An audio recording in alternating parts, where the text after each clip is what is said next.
Dan saya tidak heran kalau di Vatikan Roma puluhan ribu para pemuda-pemuda Kristen dilatih menunggang kuda sekarang ini dan melemparkan panah di atas kuda. Mereka sudah menyiapkan ratusan ribu pedang-pedang dari besi-besi terbaik hari ini. Kenapa kaum muslimin? Mereka yakin perang ke depan menggunakan kembali pedang, tombak, panah dan sebagainya. Umat Islam apa yang dipersiapkan?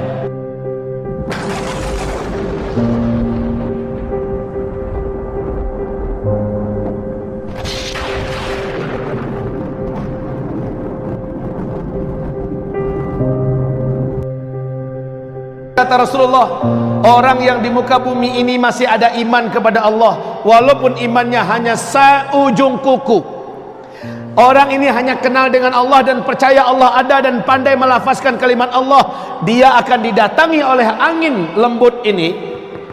Walaupun dia di gunung, kata Rasul, walaupun dia di dalam gua, walaupun dia ada di pulau, dimanapun orang itu berada, angin ini akan sampai kepadanya. Saat terhirup olehnya angin itu, saat angin tersebut menyentuhnya, dia meninggal di tempat. Serentak satu muka bumi, orang Islam, umat Nabi Muhammad meninggal dunia. Habis sehabis-habisnya orang Islam. Paham? Sekarang kita baru mengerti ternyata umat Nabi serentak Allah wafatkan. Jadi enggak nunggu yang paling terakhir satu orang baru 40 tahun lagi. Tidak, tapi Allah wafatkan serentak. Ini dari tanda besar kiamat yang ke-7. Kaum muslimin hamba-hamba Allah. Nah, dari Nabi diutus sampai wafatnya serentak umat Islam di muka bumi, paling lama di dalam hadis Abu Daud, hadis yang dhaif ini, hanya masanya 1,5 hari atau 1.500 tahun. Sementara kita sekarang sudah 1.437 dalam catatan Hijriah. Bila digabung dengan 13 tahun sudah 1.450. Maknanya di depan kita, seandainya benar hadis dhaif ini, tapi kita tidak dibina keyakinan kita di atas hadis dhaif. Seandainya ini benar, berarti di depan kita hanya 50 tahun lagi orang Islam adanya. Wallahu alam, apakah dalam 50 tahun ke depan itu benar terjadi atau lebih cepat daripada itu? Wallahu alam, kita serahkan ilmunya kepada Allah Subhanahu wa taala. Selanjutnya kaum muslimin, selesai. Tanda besar kiamat yang ke-8, 9, 10 ini hanya orang-orang kafir saja yang akan menyaksikan. Nabi bersabda, tidaklah yang menyaksikan kiamat melainkan seburuk-buruk manusia, sekafir-kafir manusia, sejelek-jelek nasib manusia di dunia, merekalah yang akan menyaksikan kiamat besar, kehancuran alam semesta. Tanda besar kiamat yang ke-8, seluruh daratan bumi sebelah timur tenggelam.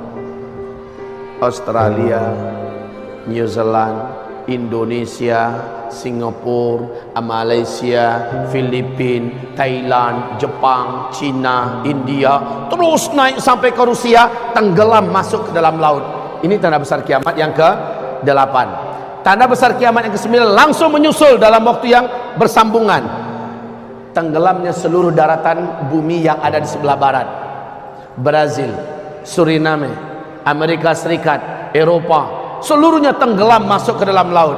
Yang tersisa hanyalah satu ketul kepingan bumi di timur tengah yang terbelah dua. Ini Jazirah Arab dan ini Syam. Syam sekarang adalah Yordania, Lebanon, Suriah dan Palestina. Sementara Jazirah Arab, Arab Saudi, Qatar, Kuwait, Bahrain, Uni Emirat Arab, Oman dan Yaman. Yang nanti namanya akan kembali seperti Jazirah Arab, ini akan kembali namanya kepada Syam. Cuma ini yang tersisa. Tanda besar kiamat yang ke-10 kata Rasulullah di Jazirah Arab, kata Rasulullah, tanda besar kiamat yang ke-10, dari dalam perut bumi Yaman akan muncul api raksasa setinggi-tinggi gunung dan bukit. Panas sekali api itu. Rasulullah bersabda, manusia yang hidup di sini akan lari tunggang langgang menuju negeri Syam. Saat mereka sudah berkumpul di negeri Syam, seluruhnya sudah kumpul di sini, malaikat Israfil meniup sangkakala kiamat yang pertama. Terjadilah kiamat besar, kehancuran alam semesta. Untuk Bapak ketahui semua, Pak, di Yaman hari ini sudah ada sebuah informasi yang akurat, pasti. Di Yaman hari ini, bahkan buka di YouTube kalau mau sekarang, Di daratan Yaman sudah ditemukan area yang panas dan mengeluarkan asap panas. Ketika didekati oleh pakar-pakar dan ahli bumi, ahli tanah mendekat ke sana, ternyata kawasan tersebut sudah ditemukan lubang-lubang dan retakan-retakan tanah. Dari sela-sela lubang itu Pak, kelihatan ada gelombang tekanan api yang sangat padat di dalam tanah. Dilihat kira-kira sekian puluh meter, sekian ratus meter, sama Pak, di dalamnya ada gelombang tekanan api yang sangat padat. Sampai hari ini belum diketahui berapa sumber energi api yang ada di dalam itu.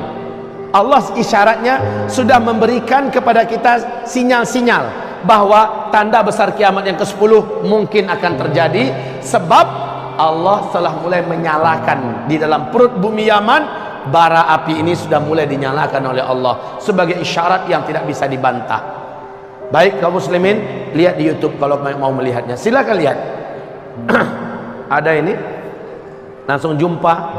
Kalau mau lihat, buka di YouTube, langsung ketemu itu fenomena alam yang menakjubkan dan menakutkan di Yaman. Subhanallah. Kaum muslimin yang kami muliakan, 10 tanda besar kiamat. Nah, setelah mendengarkan ini, di mana kemunculan Al-Mahdi? Setelah terjadinya dukhan. Rasulullah bersabda, saat Al-Mahdi muncul, kalian sudah kembali seperti zaman sekarang, kata Nabi. Kalian akan berperang bersama Al-Mahdi menggunakan pedang, menggunakan panah, menggunakan tombak, dan kalian akan berlari berjalan di atas kaki kalian. Kalian akan menunggang kembali kuda-kuda perang kalian. Thumma udtum min haitsu bada'tum wa udtum min haitsu bada'tum wa udtum min haitsu bada'tum. Saat Al-Mahdi muncul, kondisi kalian ketika itu sudah kembali secara total dan sempurna seperti hari ini, kata Rasulullah sallallahu alaihi wasallam. Kita dipaksa oleh Allah hidup menjadi manusia seperti zaman dulu, serba manual. Aneh. Ini Al-Mahdi setelah dukhan. Albert Einstein, Bapak ingat nggak dengan orang ini? Namanya Albert Einstein, bapak fisika dunia, konon katanya begitu. Beliau ditemui oleh lebih dari 2000 wartawan seluruh dunia, termasuk dari negara-negara maju yang sedang berlomba-lomba membangun industri-industri nuklir, pabrik-pabrik senjata modern dalam persiapan perang dunia ketiga. Wartawan ini mendesak Albert Einstein, Tuan Albert, apa pandangan engkau perang dunia ketiga nanti seperti apa? Mereka ingin dengar. Mula-mula Albert Einstein nggak mau jawab Pak, tapi karena dipaksa, akhirnya dia berkata, kalian nanti akan berperang dengan senjata manual pada perang dunia ketiga. Saya tidak tahu senjata seperti apa yang akan kalian gunakan, tetapi yang pasti tidak ada satupun nuklir yang kalian buat hari ini pada perang dunia ketiga masih bisa kalian pakai. Tidak ada satupun pesawat yang hari ini kalian buat pada perang dunia ketiga bisa kalian pakai. Kalian semua akan kembali kepada senjata manual. Lihat, Albert Einstein meyakinkan kepada 2000 wartawan lebih, perang dunia ketiga sudah dimulai nanti dengan senjata manual. Wajar Pak, di YouTube apa lihat apa kerjaan orang Eropa hari ini. Mereka mulai membuat senjata-senjata manual yang, dan saya tidak heran kalau di Vatikan Roma puluhan ribu para pemuda-pemuda Kristen dilatih menunggang kuda sekarang ini dan melemparkan panah di atas kuda. Mereka sudah menyiapkan ratusan ribu pedang-pedang dari besi-besi terbaik hari ini. Kenapa kaum muslimin? Mereka yakin perang ke depan menggunakan kembali pedang, tombak, panah dan sebagainya. Umat Islam apa yang dipersiapkan?